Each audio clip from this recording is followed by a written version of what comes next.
Young 20-25-year-olds in India, what would you tell them about building a career in sports? One of the biggest mistakes people make is your skill set is what's going to help you get a job in sports. Young 20-25-year-olds in India who've been doing sports, right? Who probably in the shoes that you were in 2020, right? Where they're probably taking a call on pursuing the sport further or to probably do something else and figure out their finances, or taking the more rational step, if we can call it.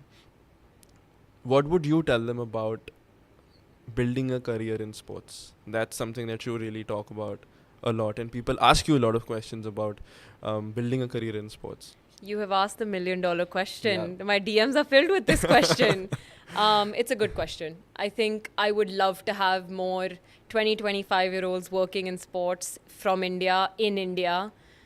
I think one of the biggest mistakes people make is assuming that the job is glamorous. You get out of playing the sport, you probably have friends that already are playing professionally. You decide, okay, I want to work with this person at this event, or I want to meet players, or I want to, be on the front end, be that front-facing person on camera who's hanging out with, athletes and taking photos with them. Yeah. It's really not that. Most of the work is grunt work. Most of the work is back end, and it's not all that glamorous. Fancy. So having that knowledge is important to start with. The second thing I would say is it's a relationship business like any other. The connections that you make, whether it's with athletes or people that work with athletes, that's what's going to get your foot in the door. And lastly, don't focus on just your sport. I think one of the biggest mistakes I made, and I spoke about this, was tennis is the focus. It had to be beyond that. I needed to branch out of tennis to realize what else is out there. And I can always come back to tennis, right? So have that little understanding that whether your knowledge and experience is in one sport, as an athlete, you can probably make a difference across sports. That's an interesting perspective that you put out, because I, as an outsider, would assume that you would probably just want to stay limited to the sport because you've played that sport. But looking at it from a work lens, you're probably right that I think it would bring a diverse experience to the person's portfolio, and second, it again mitigates your risk that there's. It fully enhances your learning. So from my perspective, looking back now, one thing that I notice about a different sport, like say basketball, for example, or cricket, for example, there's a lot of fun that fans have at these sporting events compared to tennis. Tennis is a little bit more traditional in comparison. So had I worked in cricket or basketball, maybe my understanding of how to make a sports experience better would have been enhanced, and I could have brought that to tennis.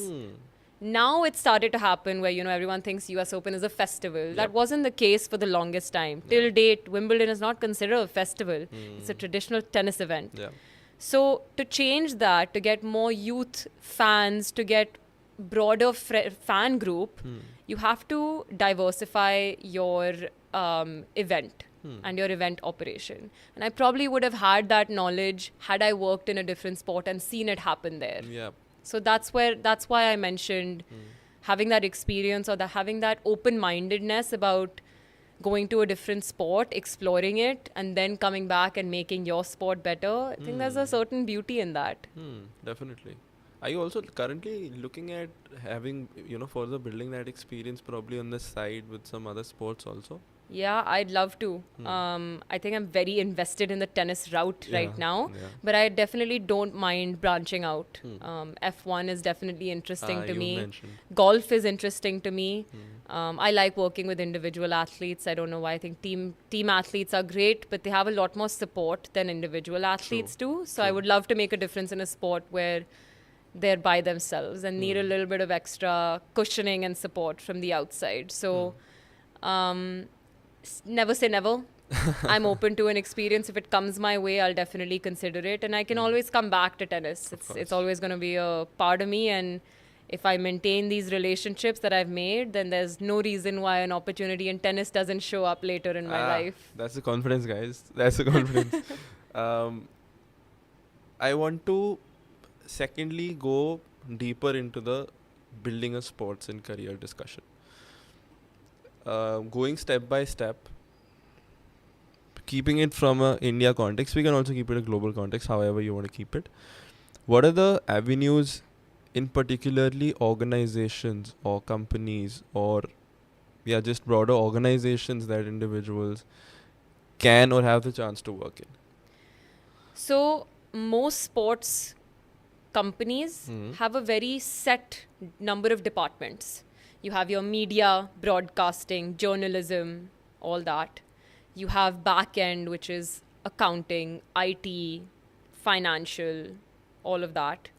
You have brands that comes from the outside perspective. Lots of brands that are outside of sports also want to work in sports now.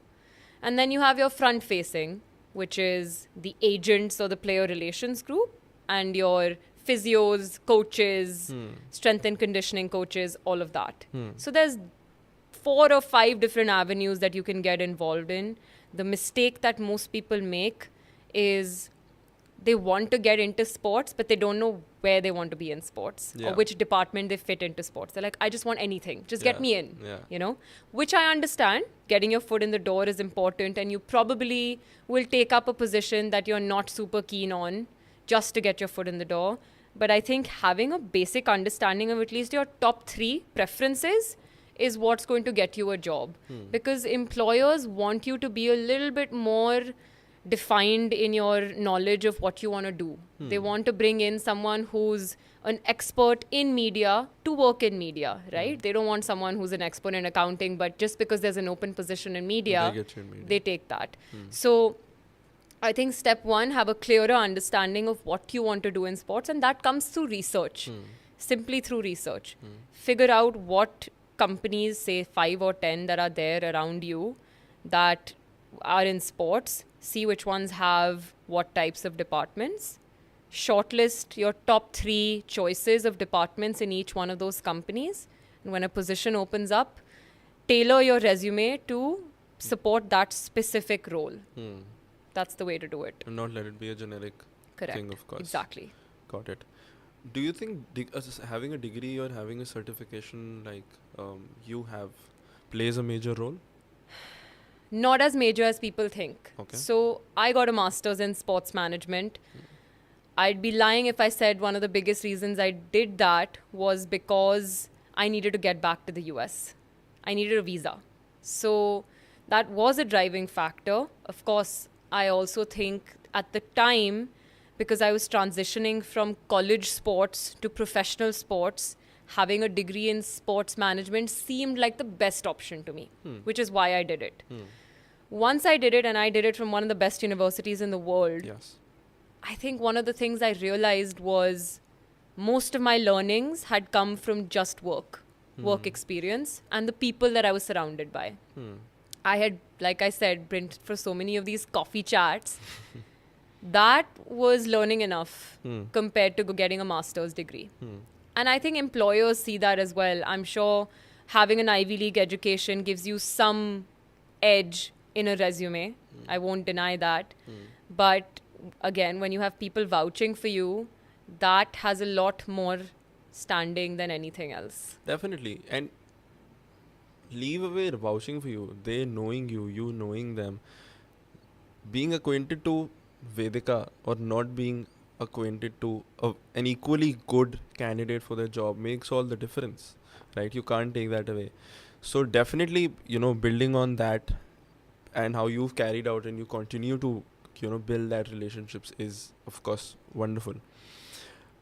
So how would you summarize it? I think although it's I can't get a generic answer out of you, and we shouldn't do that because it'll be very person specific in terms of what situation they are in, what they're wanting to do. But the overall sense or the overall message I think we can give to people who are looking to get into sports is figure out what you want to do, right? Don't be a headless chicken just wanting to get in.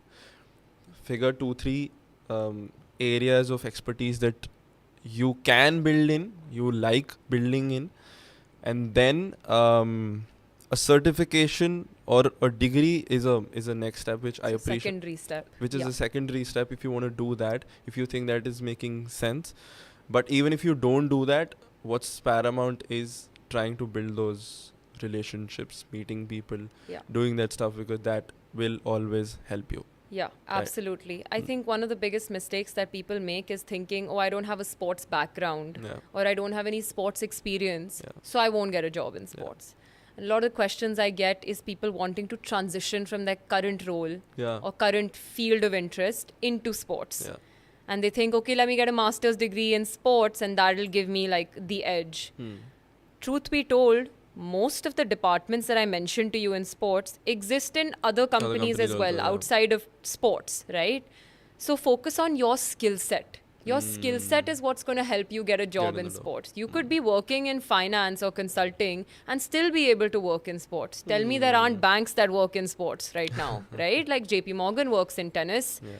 Chase, so many of these companies that are not directly involved in sports but are still branching into the sports world. That could be your avenue. I had a friend who used to work for a cosmetic company. She was like, oh, I want to work in sports. Okay, do you not think brands work in sports? Charlotte Tilbury works with F1. That's your avenue. So don't undermine the skill set that you've already created, even if it's outside of sports. It can always transition into the sports industry. That's my advice. That's great advice. And जैसे मैंने बोला, मैं भी cricket के बारे में सोच रहा हूँ, तो मेरे को लग रहा है कि यार हाँ बिल्कुल सही बात है. Yeah. ये नहीं, I didn't think of this, but Yeah. this is a good perspective and opening eyes, and probably people also here look at it that way. Yeah. People want to build. I think you can start building now that Vedika has told you what to do.